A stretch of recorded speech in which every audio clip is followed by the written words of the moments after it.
अस्सलाम वालेकुम, welcome to report card. मैं हूं अफसा कोमल। वज़ीर आज़म पाकिस्तान इमरान खान और अमरीकी सदर डोनाल्ड ट्रंप के दरमियान टेलीफोनिक रब्ता हुआ है, जिसमें मकबूजा कश्मीर और खित्ते में अमन को लाहक खतरात पर तबादला ख्याल किया गया है। दूसरी जानिब गुज़श्ता रोज़ अक़वाम मुत्तहिदा की सलामती काउंसिल का मुशावरती इजलास भी हुआ, जिसमें 50 साल बाद मसला कश्मीर पर बात की गई। इस सब मामले पर वज़ीर ख़ारजा शाह महमूद कुरैशी ने प्रेस कॉन्फ्रेंस की। उन्होंने कहा कि पाकिस्तान ने भारत को चौंका दिया है। 5 दहाइयों बाद मसला कश्मीर को दुनिया के सबसे बड़े फोरम पर उठाया गया और इस दौरान अक़वाम मुत्तहिदा की करारदादों की अहमियत और सेक्रेटरी जनरल के क़याम का तस्करा हुआ, जो कि बहुत ही हौसला अफजा निशिस्त थी। अपनी बात को जारी रखते हुए शाह महमूद कुरैशी ने कहा कि भारत की भरपूर कोशिश के बाद सिक्योरिटी काउंसिल का इजलास मुनक्किद होना पाकिस्तान की कामयाबी है। एक तरफ मकबूजा कश्मीर की संगीन सूरत हाल और दूसरी जानिब पाकिस्तान की ये सिफारती कोशिशें, इनको सामने हमारा सवाल इस तरह से है।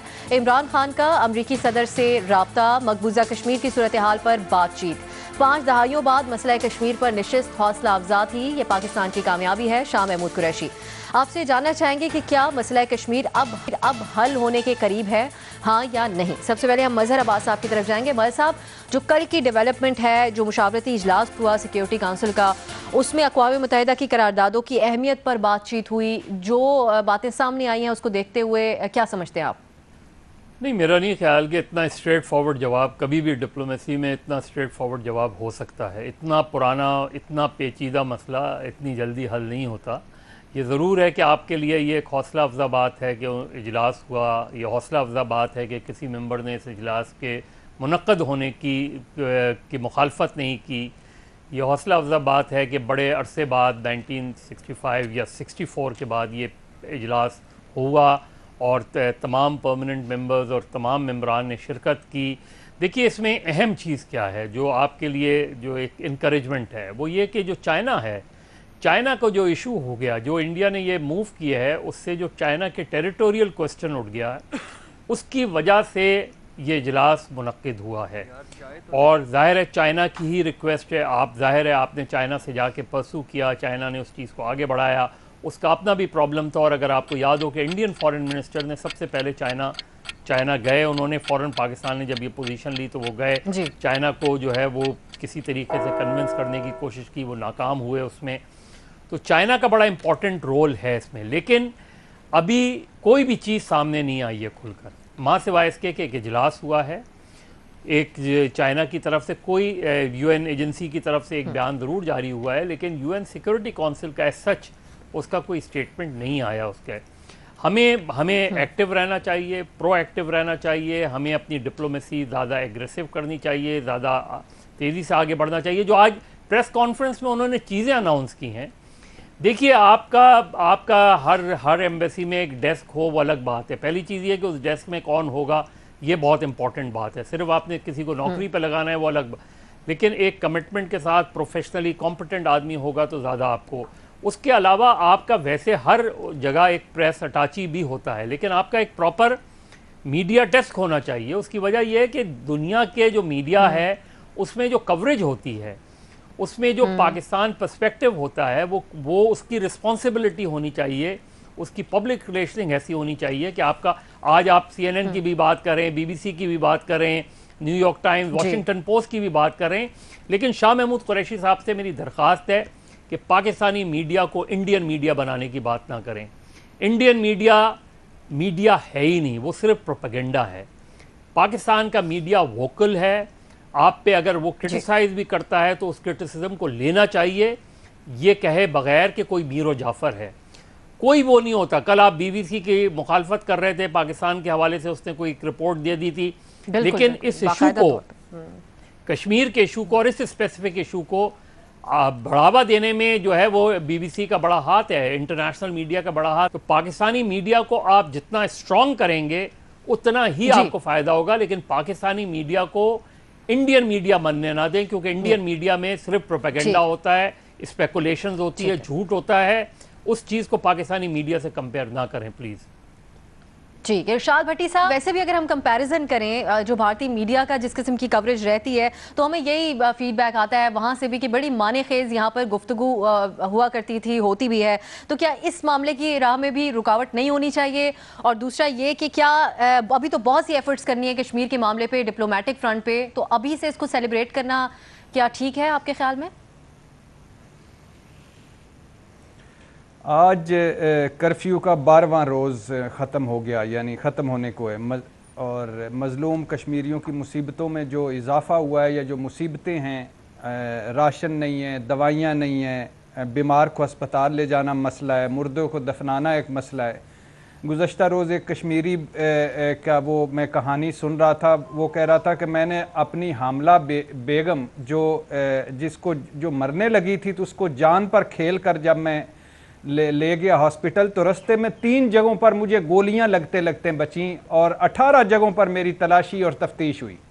ये है मकबूजा कश्मीर, मोदी की जमहूरियत, लिबरल मोदी की इंतहा पसंदी, और ये है उनका इस वक्त पूरी जेल है एक।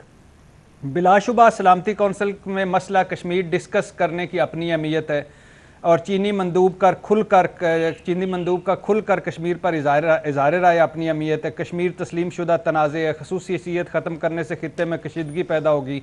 हिंदुस्तान का यकतरफा इकदाम मज़ीद ख़तरनाक हो सकता है। हमारी खुद मुख्तारी को भी चैलेंज किया गया, ये चीनी मंदूब ने कहा, अच्छी बात है। बिलाशुबा अखंड भारत, मकबूजा कश्मीर हमारा अंदरूनी मसला आलमी बरादरी में, ये कल एक कम अज़ कम मुझे इस मौक़िफ़ के साथ आलमी बरादरी सिवाय फ्रांस के कोई खड़ा नज़र नहीं आया। बिलाशुबा भारतीय वज़ीर जो राजनाथ का एटमी हमले में पहल करने का जो बयान था, उसने ये साबित कर दिया जो हम हर मर्तबा कहते थे और बड़े अरसे से कह रहे थे कि कश्मीर जोहरी फ्लैश पॉइंट है, इस पे कुछ भी हो सकता है। बिलाशुबा 72 सालों में आज़ाद और मकबूजा कश्मीर की तमाम सियासी जमातें पहली मर्तबा एक पेज पर हैं और बिलाशुबा 12 दिनों में कश्मीर पर इतनी बात हो चुकी जितनी गुज़श्ता 70 सालों में नहीं हुई। आज वाशिंगटन पोस्ट कह रहा है भारत सेकुलर नहीं रहा, न्यूयॉर्क टाइम्स कह रहा है भारत हुकूमत बदमाश है, ऑब्जर्वर कह रहा है मोदी तबाही के रास्ते पर है, और गार्डियन कह रहा है कश्मीरियों को हिंदुआता लफ्ज़ सही महमल बोलेंगी का सामना है। दी ग्लोब कह रहा है मोदी फाशिस्ट है। BBC कह रहा है जुल्म की अखीर हो गई है। तो बिलाशुबा इसके अलावा ट्रंप से गुफ्तगू भी जो है वो भी बड़ी इंपॉर्टेंट है, क्योंकि इस वक्त ट्रंप अगर चाहे तो किरदार अदा कर सकता है, और जैसे हम ट्रंप की अफगानिस्तान में मदद कर रहे हैं तो हम वो हमारी मकबूजा वादी में भी मदद कर सकता है। और लेकिन इन सब बातों के बावजूद ये कहना कि ये हल के करीब है, ये मुश्किल है। मकबूजा बिलाशु कश्मीर का मसला एक दिन हल होना ही होना है, इसमें तो कोई शक नहीं। हमारी नस्लों में हो, अगली नस्लों में हो, ये तो कोई शक नहीं, ये होगा।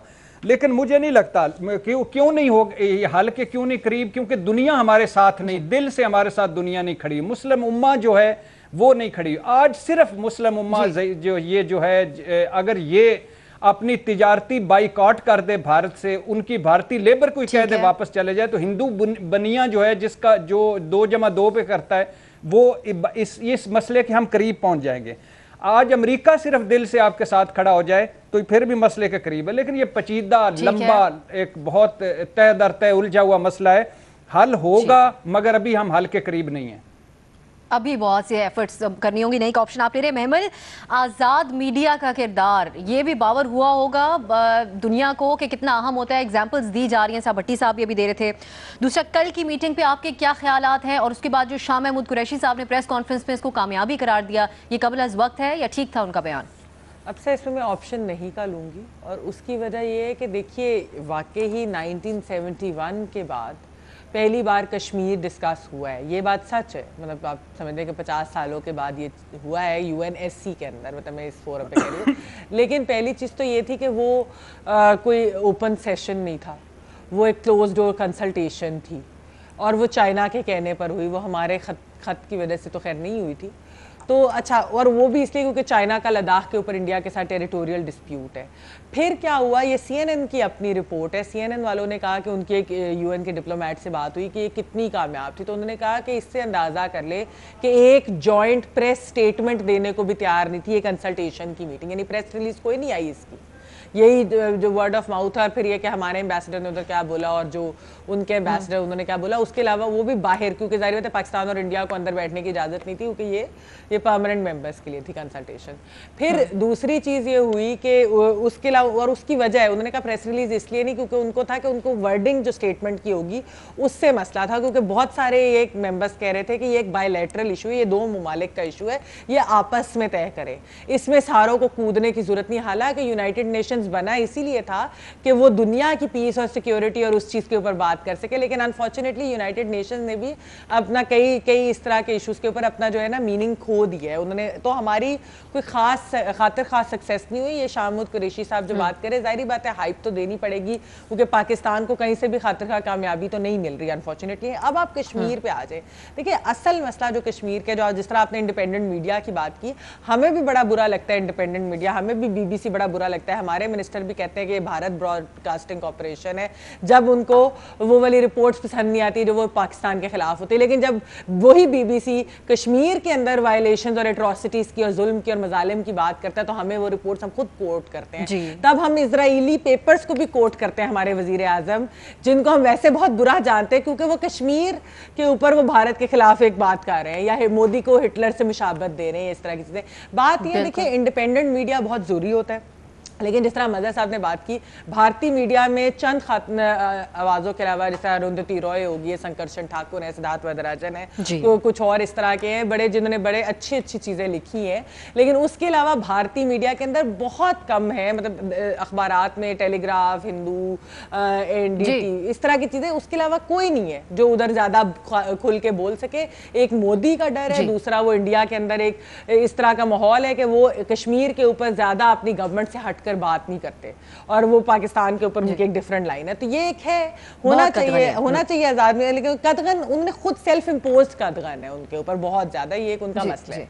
तो खैर एनीवे मेरे ख्याल में हमें कोई खास इस पे कामयाबी नहीं हुई और दुआ ही कर सकते हैं अब जब कर्फ्यू प्रॉपरली लिफ्ट होगा तो फिर देखते हैं कि कश्मीर के अंदर आइंदा दिनों में क्या सूरत है। अभी आपने ही कई ऑप्शन ठीक अभी मौजूदा सूरत हाल को देखते हुए न्याई साहब, आपके ख्याल में वैसे तो ये बात UNSC में होना अहमियत की हामिल है, पाकिस्तान अब फाइनली बहुत ज़्यादा सिफारती कोशिशें कर रहा है, राब्ते कर रहा है इस मामले के ऊपर, जो रैलियां निकाली गई दुनिया भर में वो भी कहा जा सकता है कि एक अहमियत की हामिल है, लेकिन ये इजहार जो शाह महमूद कुरैशी साहब कर रहे हैं कि एज इफ के कोई कामयाबी मिल गई है, ये आपके ख्याल में इसको आप कैसे देख रहे हैं?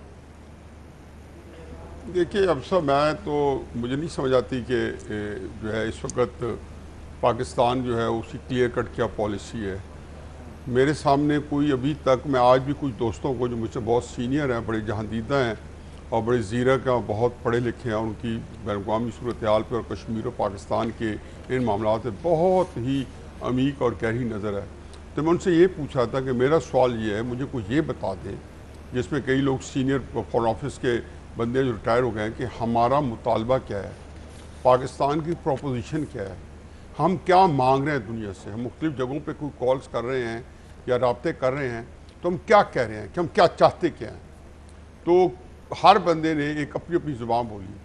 आया हमारा मुतालबा ये है कि कश्मीर के अंदर जो कर्फ्यू लगा हुआ है वो ख़त्म हो जाए, मीडिया की पाबंदियाँ ख़त्म हो जाएँ, अगर वहाँ पे जो ब्लड शेड होने को है अगर वो कर्फ्यू ख़त्म होता है, या जो एट्रोसिटीज़ या जेनोसाइड जो जारी है अरसे से, आया हम उसके ख़िलाफ़ हैं जो कि 3-4 साल से थी, उसको ख़त्म कर रहे हैं। जो रेप से केसेस हैं मैसिव और ग्रेव्स निकल रही आया उसको हाईलाइट कर रहे हैं। कम अज़ कम अपनी हद तक अपने तय मैं तो बिल्कुल ये समझने कासिर हूँ कि हम कहाँ पहुँच गए हैं।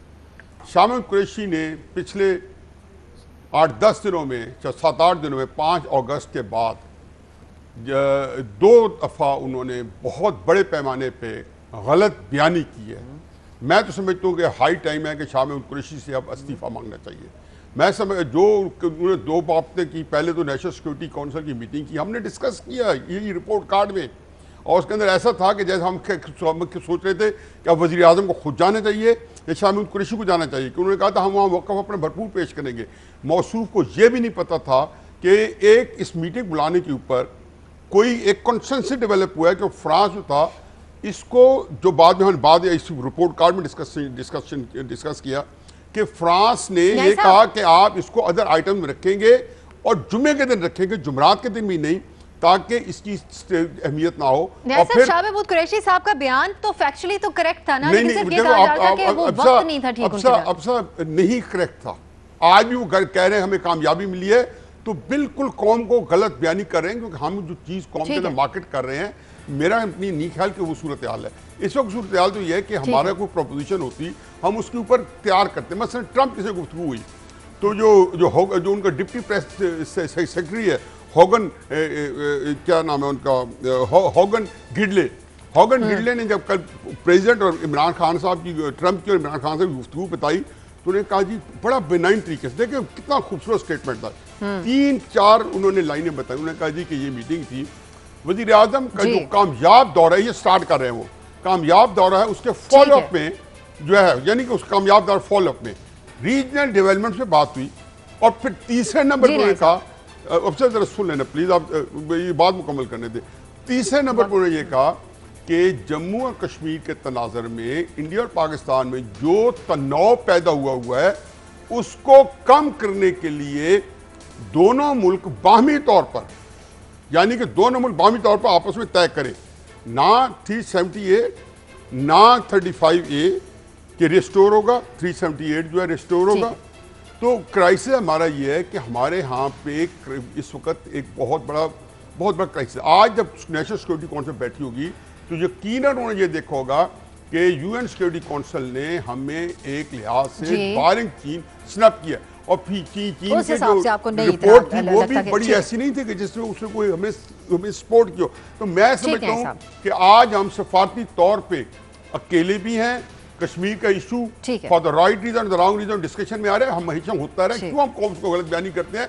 ये जरूर है कि 2016 से जब आत्महत्या हुई थी तो दुनिया में जुलूस निकल रहे थे वानी के खिलाफ, लंदन में निकल रहे थे, हमारे यहाँ पे नहीं था। बिल्कुल सामने आ गया।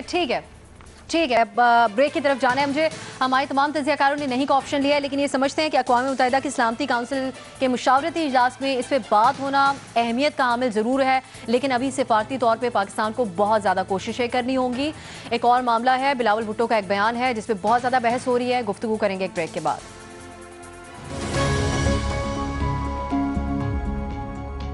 कराची में होने वाली मानसून की बारिशों और सफाई के नाकिस इंतजामात के बायस शहर का माहौल ताफुन ज़दा है। जगह जगह लगे गंदगी के ढेर और कीचड़ जहां बीमारियां फैलाने का सबब बन रहे हैं, वहीं दूसरी जानिब के इलेक्ट्रिक की गफलत के बायस बिजली के खंभे सरेआम मौत का खेल रचा रहे हैं। कई जानें चली गई हैं। इत्तलात के मुताबिक 30 अफराद ने, ये जो हालिया बारिशें हुई हैं कराची में, उसमें उनकी जानें गई हैं करंट लगने से, लेकिन इंतजामिया के कान पर जूं तक नहीं रेंग रही। सूबाई हुकूमत बजाय अपनी जिम्मेदारियां निभाने के रजाकाराना काम करने वालों की राह में भी रोड़े अटकाते हुए हमें नजर आ रही है। इसी मामले पर जब chairman people's party Bilawal Bhutto Zardari से शहर में बारिश का पानी के बारे में सवाल किया गया तो उनका क्या जवाब था, आइए सुनते हैं। ईद भी सड़कों पे गुजरे, अपने अवाम के दरमियान गुजरे। बारिश आता है तो पानी आता है, जब ज्यादा बारिश आता है तो ज्यादा पानी आता है। इसी पर हम सवाल करेंगे अपने पैनल से। बिलावल भुट्टो कहते हैं कि कम बारिश होगी तो कम पानी आएगा, ज्यादा बारिश होगी तो ज्यादा पानी आएगा। ये बिलावल का कराची में हालिया बारिशों पर तबसरा था। सोशल मीडिया पर शदीद तनकीद की जा रही है। क्या बिलावल भुट्टो की हुकूमत कराची की सूरत हाल पर गैर संजीदा है, हाँ या नहीं? सबसे पहले मजहर अब्बास साहब की तरफ ही जाएंगे। मजहर साहब, कराची में जो हालिया बारिशें हुई हैं उसके बाद जो सूरत हाल बनी है वो हम सब कराची वालों ने देखा है, बहुत सफ़र किया है। ये जो मंतिक पेश कर रहे हैं बिलावल भुट्टो, कहीं संजीदगी नजर आती है आपको इनके बयान में? देखिए, कुछ बयानात ऐसे होते हैं जिससे आग लग जाती है। मुझे अच्छी तरह याद है, न्याजी साहब को भी याद होगा, 77 की मूवमेंट चल रही थी, रसूल बख्श तालपुर ने वैसे ही कह दिया कि जी जुमे के दिन तो वैसे ही छुट्टी होती है, किसी और दिन हड़ताल करके दिखाएं। उसके बाद किसी और दिन हड़ताल हो गई, उससे ज़्यादा सख्त हड़ताल हो गई। इसी तरह एक मरतबा ज़ियाउल हक ने जो है वो बिहारियों के मुताल्लिक बेकारी कह दिया था, शहर में आग लग गई थी। यानी आपको बयान देने की ज़रूरत क्या है? प्रॉब्लम ये नहीं है कि बारिश आती है, ज़ाहिर है ज़्यादा बारिश आएगी ज़्यादा पानी आएगा, लेकिन जब वो पानी उतरता है तो सड़क क्यों गायब हो जाती है? जब वो पानी उतरता है तो अंडरपास की सड़क क्यों दब जाती है? जब वो पानी उतरता है तो 6-6 महीने पहले सड़कें जो बनी हैं वो सड़कें क्यों टूट जाती हैं? जिन सड़कों की बाकायदा तस्वीर बना के ट्वीट की गई थी कि देखिए कितनी ज़बरदस्त सर्विस रोड बनाई गई है, आज जाके देखें शहीद मिल्लत के ऊपर वो सर्विस रोड्स जाके देखें, अगर आपकी गाड़ी वहाँ से गुजर सके। आप जाएं वो पंजाब कॉलोनी के अंडरपास से गुजर के देखें, और कई इलाकों में। तो बिल्कुल ठीक है, जब बारिश ज़्यादा बारिश आएगी ज़्यादा पानी आएगा, लेकिन वो पानी फिर ठहर क्यों जाता है? जब ज़्यादा लोग होंगे तो कचरा ज़्यादा होगा, तो फिर कचरा, और जब करंट लगेगा, जब आप खंबा पकड़ेंगे तो करंट लगेगा। तो ये इस तरह की मंतक पेश की गई है, बजाय इसके कि उन्हें उन इदारों को जो है रिप्रेजेंट करना चाहिए था, उन इदारों के खिलाफ कार्रवाई करनी चाहिए थी, एक्सप्लेनेशन कॉल करनी चाहिए थी कि कैसे 30 लोग मर गए। सिर्फ के इलेक्ट्रिक जिम्मेदार नहीं है, इस शहर में जो सड़कें बनाते हैं वो जिम्मेदार हैं। कितने कॉन्ट्रैक्टर्स को ब्लैक लिस्ट किया गया जिन्होंने 6-6 महीने साल पहले सड़क बनाई थी और वो बह गई। कुछ सड़कें अच्छी भी बनी है, इसमें कोई शक नहीं है, कुछ अंडरपासेस ब्रिजेस अच्छे भी बने, इसमें भी कोई शक नहीं है, लेकिन ये बुनियादी चीज़ नहीं है। एक 3 करोड़ अफराद का शहर, उसमें आप ये किस तरीके से, और सिर्फ यहीं कराची की बात नहीं है, हैदराबाद पूरा डूब गया, आप आगे चले जाएं सिंध के अंदर जो सूरत हाल है। तो इस तरह की बातें करने से ऐसे मौके पे जब लोगों की जानें गई हों, आप नुकसानात इतने ज़्यादा हुए हों, बजाय इसके कि आप उन इलाकों में जाएं, और उन इलाकों में भी हमारे यहाँ जिस तरह लोग जाते हैं वो हमें पता है, उन इलाकों में जाएं, कोई एक जिम्मेदारी है उसको शेयर करें, बजाय इसके कि ये जस्टिफिकेशन दे। पता नहीं उन्होंने किस कॉन्टेक्स्ट में ये बात की है, उनके ऊपर भी लेकिन ये जो इर्रेस्पॉन्सिबल स्टेटमेंट्स हैं, और जो कभी अगर बड़े रहनुमाओं की तरफ से जब ये बातें आती हैं तो फिर वाकई तकलीफ होती है कि ये काम तो आपका था, ये तो सबको पता है ये होता है, लेकिन क्यों ठहरता है पानी? इसका कौन जिम्मेदार है? बिल्कुल हाँ का ऑप्शन आप ले रहे हैं मदद साहब। महमल की तरफ जाएंगे। महमल, जब बिलावल भुट्टो जब गुफ्तगू करते हैं, बहुत अगर वो सही बात करते हैं तो उनको प्रेज भी किया जाता है, लेकिन फिर ये भी कहा जाता है, इल्ज़ामात हैं कि सिंध के ऊपर फोकस नहीं है, विफाक के ऊपर सारा फोकस है, पीपल्स पार्टी का। अब से कुछ दिन पहले जरदारी साहब ने भी एक बयान दिया था कॉन्ट्रोवर्शियल, असेंबली के अंदर खड़े होकर मुहाजिरों से मुतालिक, उस पर इतनी बहस नहीं हुई है, हैरत की बात है। आपके ख्याल में ये इर्रेस्पॉन्सिबल अंदाज सिंध को लेके पीपल्स पार्टी के इन सीनियर रहनुमाओं का क्यों है?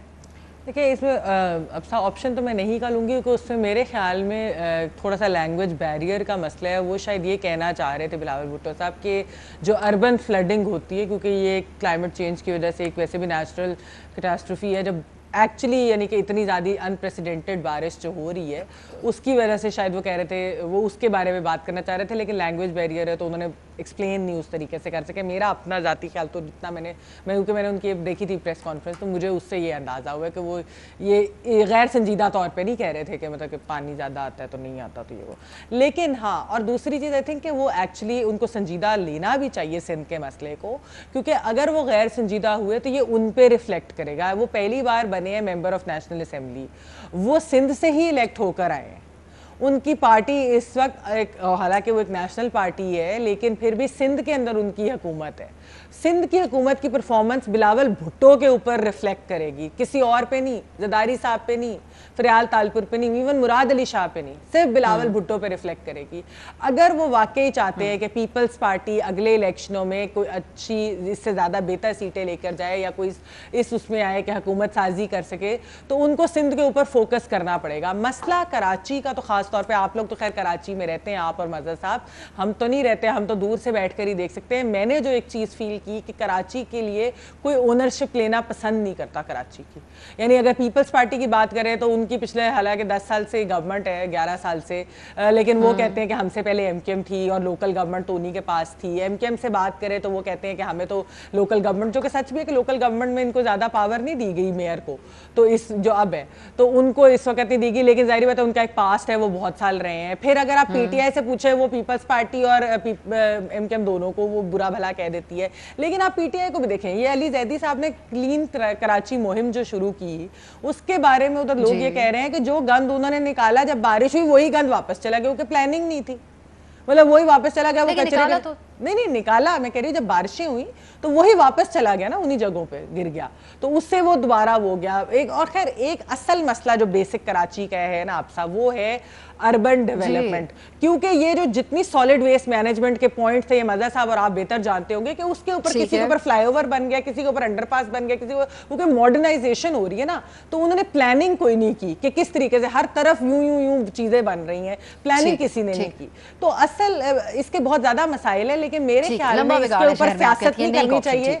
इतना बड़ा शहर है, इतना उससे रेवेन्यू आता है, इसके ऊपर सियासत ना करें, कराची के मसाइल को हल करें। ठीक है न्याय साहब, लेकिन पीपल्स पार्टी जो रजाकाराना तौर पे काम कर रहे हैं, एक इनिशिएटिव तो लिया है, उसके ऊपर भी बयानबाजी तो ज़रूर की जा रही है। फिर अब सिंध में कई साल से हुकूमत है, पीपल्स पार्टी की कारकर्दगी बिल्कुल कोई नहीं है। अगले इंतखाब में क्या इनके लिए इस चीज़ का, ये जो हालिया वाक़यात पेश आए, इसका क्या नतीजा निकल सकता है? क्या वक्त है ओनरशिप लेने की, शहर की आवाम में शऊर आ रहा है अब साहब मुझे थोड़ा सा जो है ना, हकीकत है कि ये डिस्कस करके और बिलावल साहब के ऊपर हम एक्सपर्ट ओपिनियन दे रहे हैं, तो मुझे थोड़ा सा अफसोस भी हो रहा है कि मेरा ख्याल है बहुत सी चीज़ें हम जानते नहीं हैं। कल मैं जियो पे क्रिकेट डिस्कस हो रही थी, मैं पर में नहीं था, तो मुझे एहसास हुआ कि मैं यहाँ बहुत सारे पाकिस्तान के एक्सपर्ट्स हैं, उनसे ज़्यादा मैं शायद अच्छा तबसरा करता। तो जियो के ही हमारे साथी ने मुझे कहा कि आप नहीं वो मैं आने के बिल्कुल के लिए नहीं कह रहा हूँ, क्योंकि और उसमें कई बातें थी। तो जियो में ही मुझे हमारे जो है ना एक यहाँ पे कुलीग ने मुझे कहा कि जी लगता है आप हर चीज़ पे एक्सपर्ट हैं। तो मैंने कहा मुझे भी अब यही लगता है। वैसे तो लिटिल नॉलेज का देखा, आप मेरी बात सुने, मेरी बात सुने। बिलावल ने बड़ी खूबसूरत बात की, लेकिन बात वो कर रहा तुम लोगों से जो बिल्कुल लाइलन था। पहली तो बात यह है कि बदकिस्मती समझे, खुशकिस्मती समझे, मैं सिविल इंजीनियर हूँ। हर वो सड़क वो बह जाएगी जहाँ पे 2-3 दिन पानी खड़ा रहेगा।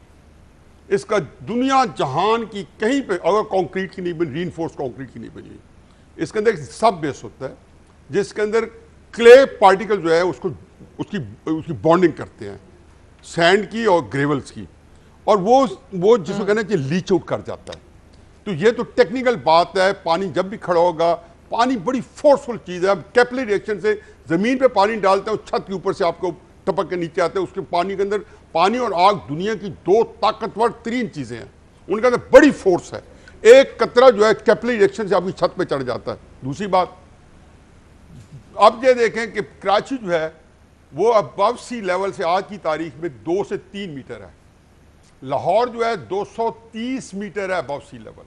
इस्लामाबाद जो है वो बताया उन्होंने, मैं यही तो आपने क्यों नहीं बताया? इस्लामाबाद जो है वो 590 के करीब है, 580 मीटर जो अबव सी लेवल है।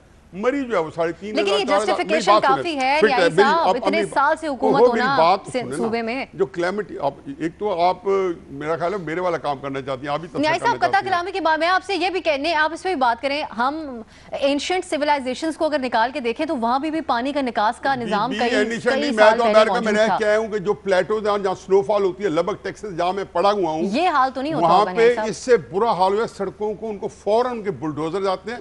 आपके पास जो चीज नहीं है वो डिजास्टर मैनेजमेंट की नहीं है। इनको चाहिए क्या था कि कराची के अंदर, जो कि उन्होंने बेंगलोर में या इंडिया में 1-2 शहरों में तजर्बा किया है, डीप वेल 300-400-500 मीटर नीचे करके हर शहर में आया अफोर्ड कर सकते नहीं। हर जगह पे, इन जगहों पे जहां पे जगह है, पानी ने नहीं निकलना। पानी के पास लाहौर में रास्ता है, लाहौर थोड़ा स्टीप है। लाहौर में भी अगर शहबाज शरीफ साहब, भट्टी साहब के सीने पे मूंग ना डाल के जाते और यहाँ पे 10 साल ड्रेनेज का सिस्टम ना दे के जाते, तो लाहौर हम इससे ज्यादा कैटास्ट्रोफी और ये रोड टूटने का अमल देखते हैं। तो उसको मैनेज किया गया, ये तो सब मानते हैं। आप उसने कहा है, आपको उसने ये कहा है जब पानी ज्यादा होगा तो नहीं निकलेगा। बिल्कुल सही बात की है। ठीक है, सड़कें टूटने का 2 बात मजा साहब ने जो सड़कें टूटने का, तो मैंने उसको बता दिया कि टेक्निकल उसका रीजन क्या है। आप उसको मुकाबले नहीं कर सकते। आपने बता दिया, इस्लामाबाद ज्यादा स्टीप है, इस्लामाबाद में कभी आप पानी खड़ा नहीं देखेंगे। लाहौर थोड़ा स्टीप है, कम।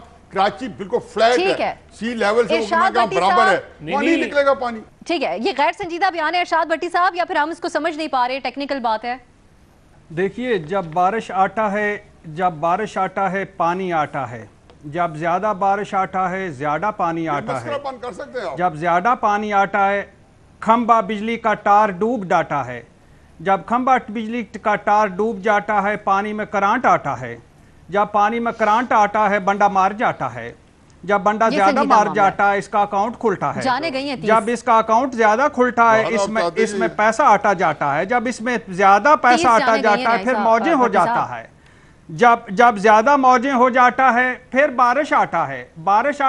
ज्यादा बारिश आता है, ज्यादा पानी आता है। जब ज्यादा पानी आता है तो इस पानी में कूड़ा गटर वाला पानी साथ मिल जाता है। जब ज्यादा पानी एक दूसरे से मिल जाता है, पानी घर घर जाता है, बच्चा लोग नाई नाई करता है, बड़ा लोग जो वो बड़ा लोग पानी में लुडियां डालता है। जब पानी घर घर जाता है, हमारा पानी घर घर पहुंचाने का वादा पूरा हो जाता है। जब हमारा वादा पूरा हो जाता है तब बारिश आता है, जब बारिश आता है पानी आता है, जब पानी आता है ज्यादा पानी आता है, कराची का फंड खा जाता है, लड़काना में ऐड आता है, थर में लोग भूखा मार जाता है, सिंध यतीम हो जाता है। जब बारिश आता है, जब ज्यादा बारिश आता है, ज्यादा पानी आता है, ज्यादा पानी आता है, ज्यादा बारिश आता है, हमें क्या, हमारा तो घर खुश्क रहता है, हमें क्या, हम तो कराची में होता नहीं। हम इस्लामाबाद, लाहौर, दुबई, लंदन होता है। अच्छा तो अब हम चलता है, हम किसी के घर जाता है जो मर जाता है, हम किसी के घर जाता है जिसके पानी ज्यादा आता है, जिसका घर गिर जाता है, जिसके घर के सामने जानवरों से बदबू कीड़ा पड़ जाता है, उसके घर जाता है? नहीं जाता है। अल्लाह अल्लाह खैर सल्ला होता है, इसी तरह चलता है, हम इसी तरह बेवकूफ बनाता है। मजर साहब, मजर साहब कुछ ऐड करना चाह रहे हैं? जो प्रेडिक्शन है, मैं एक बात मतलब एक फिक्र में कर लूं, मतलब एक फिक्र में ऐड कर लूं कि आप रोड्स और देखिए यही प्रॉब्लम है कि आप रोड्स और अंडरपासेस ऐसे बनाते क्यों हैं कि पानी खड़ा हो। नालों के ऊपर जब बिल्डिंगें खड़ी हो जाएंगी, नाले जब चौक कर जाएंगे, जब आप नई नई सड़कें इस डिजाइन के साथ बनाएंगे कि वो एक बारिश में टूट जाए ताकि आपको दोबारा पैसा मिले, यहां अफसरान की बाँछें खुल जाती हैं जब बारिश आती है। जब सड़कें बनती हैं, जब सड़कें टूटती हैं तो उन्हें अफसोस नहीं होता क्योंकि वो ब्लैकलिस्ट नहीं किए जाएंगे। यहां जिस तरीके से चीजें बनाई जाती हैं वो बनाई ही इस पर्पस के लिए जाती हैं कि वो एक बारिश से या दो बारिश के बाद सस्टेन ना करें। इतनी जो जिस तरह की प्लानिंग हुई है इस शहर की, इस शहर में कोई कम तबाही आए गनीमत जाने, वरना ये शहर में अगर खुदा ना खास्ता कोई बड़ा तूफान आ जाए, कोई सुनामी आ जाए, कोई अर्थक्वेक आ जाए, तो आप तसव्वुर नहीं कर सकते कि इस शहर का क्या होगा। ये चीजें, यही तो बातें हैं। टेक्निकल तो सब जानते हैं कि अंडरपास कैसे बनना चाहिए। क्या कोई अंडरपास आपने देखा है जिसके अंदर सूरज के बगैर आपने अंडरपास बना दिया तो पानी होगा, पानी खड़ा होगा तो सड़क बैठेगी। ये बनाई क्यों जाती है? यही तो मेन फ्लॉ यही है। पूरे शहर में मैंने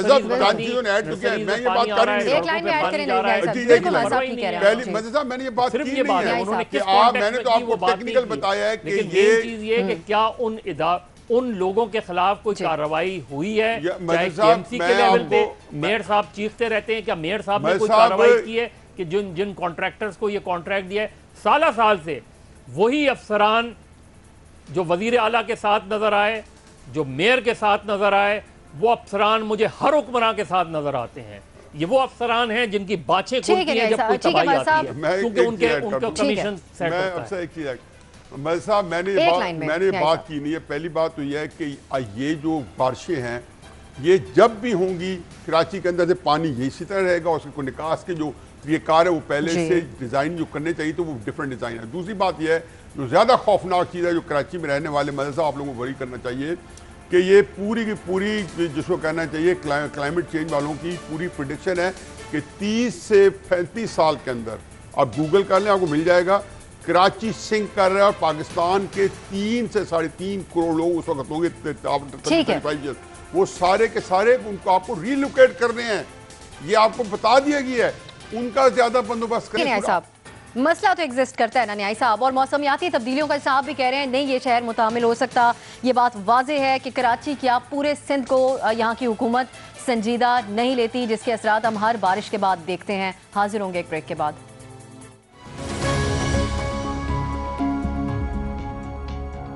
एक सवाल किया गया था एक खातून की तरफ से भारतीय अदाकारा प्रियंका चोपड़ा से, जो कि पीस की एम्बेसडर भी हैं यूएन के लिए। उनको कहा गया कि आप न्यूक्लियर वॉर को क्यों अपने सोशल मीडिया के जरिए हवा दे रही हैं पाकिस्तान के खिलाफ। तो उन्होंने जो जवाब दिया वो बहुत गैर जिम्मेदाराना था। मुख्तलिफ हल्कों की तरफ से उन पर बहुत ज़्यादा तनकीद की जा रही है, इसी पर हम बात करेंगे। सवाल हमारा इस तरह से है, जंग को बढ़ावा देने का तासुर, प्रियंका चोपड़ा को तनकीद का सामना।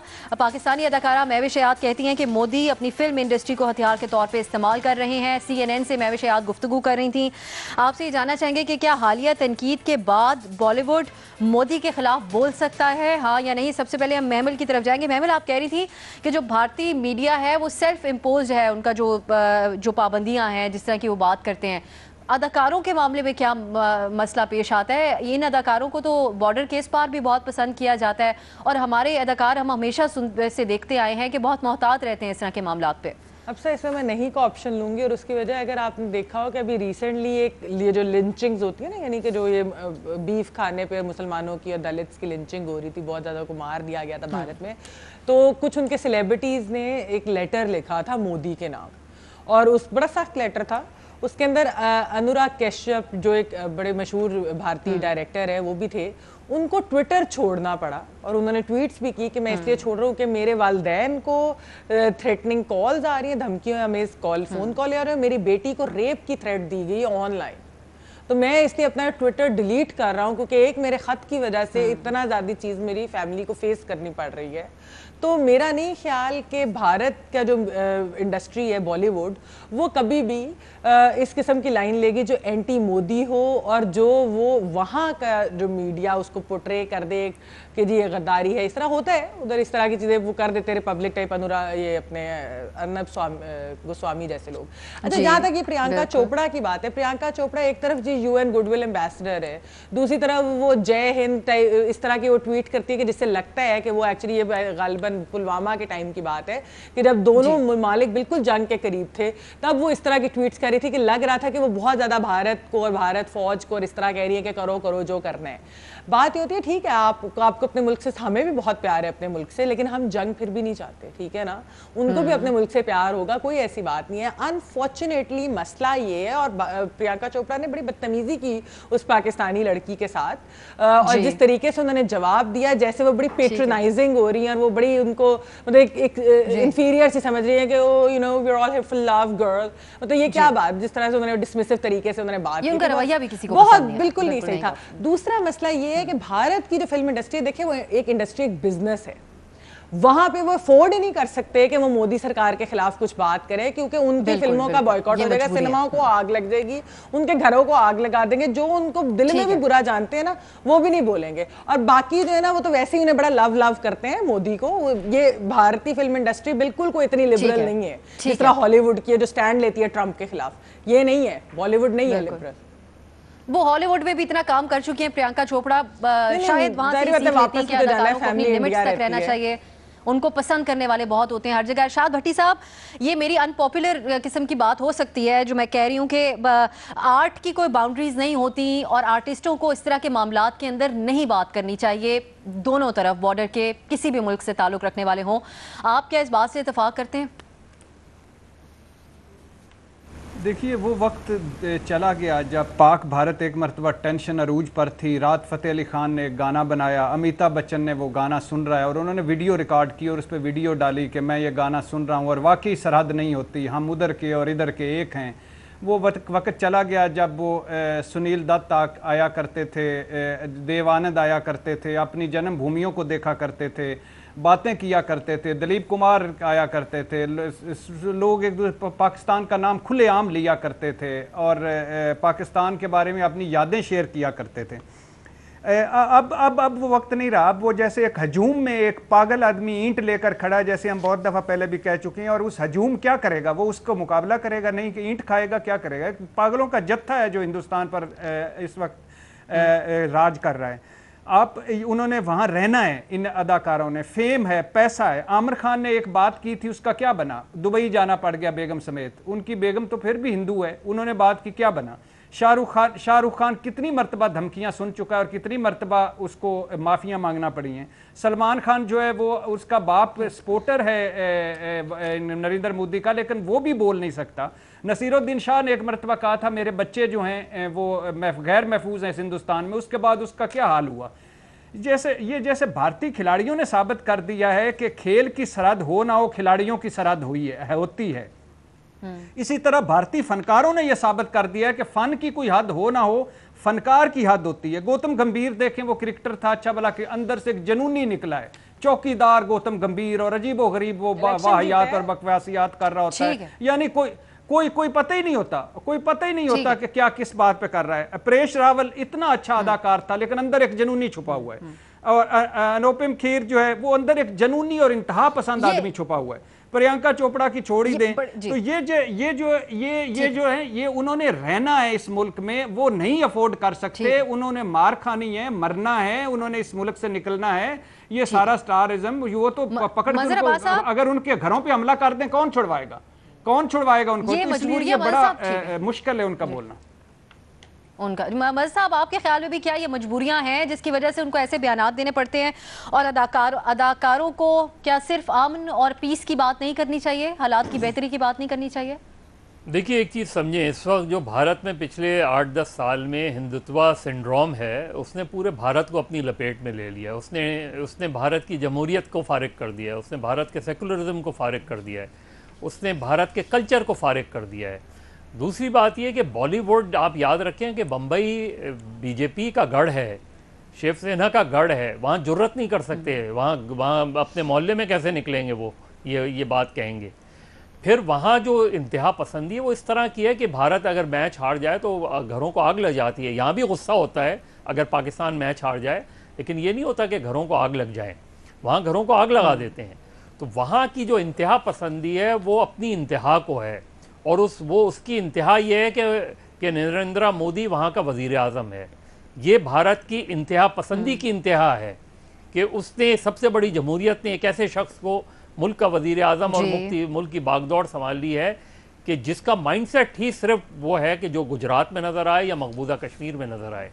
तो ऐसे में चाहे वो बॉलीवुड हो, चाहे वो इंडियन क्रिकेट टीम हो, उसमें अगर कोई, और ऐसे में अगर कोई 200 अदीब, शायर, दानिश्वर, सहाफ़ी कोई बयान जारी करते हैं तो बड़ी बात है। अगर वो भारत के वज़ीर आज़म के ख़िलाफ़ ये बयान जारी करते हैं तो ये उसको अप्रिशिएट करना चाहिए हमें कि उन्होंने ये जुर्रत की कि उन्होंने कहा कि आपने भारत की जमहूरियत को सबसे ज़्यादा नुकसान पहुँचाया है। तो मेरा ख्याल है बॉलीवुड में तो तसव्वुर ही नहीं है, क्योंकि जिस इलाके में वो है उसमें वो तसव्वुर ही नहीं कर सकते कि वो बहुत मुश्किल है उनके लिए। फीज़रा न्याई साहब, आपके ख्याल में क्या ये इंतहा पसंदी जो है ये भारतीय अदाकारों को भी अपनी लपेट में ले चुकी है?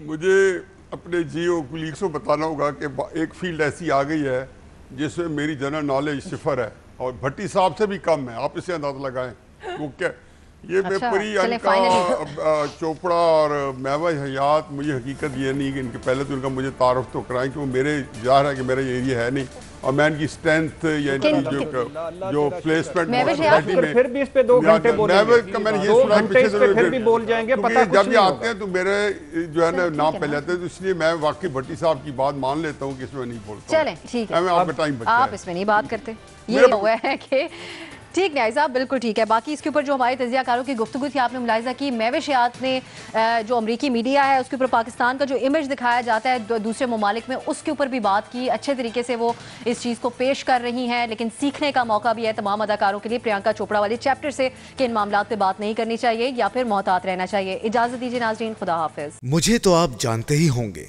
मेरा नाम है मिस्टर जिम। अरे अभी तक आपने मेरा चैनल सब्सक्राइब नहीं किया? अरे भाई फौरन सब्सक्राइब बटन पे क्लिक करके मेरा चैनल सब्सक्राइब करें, और हाँ, बेल आइकन पर लाजमी क्लिक करें ताकि आपको मेरी आने वाली तमाम वीडियोस की अपडेट मिलती रहे।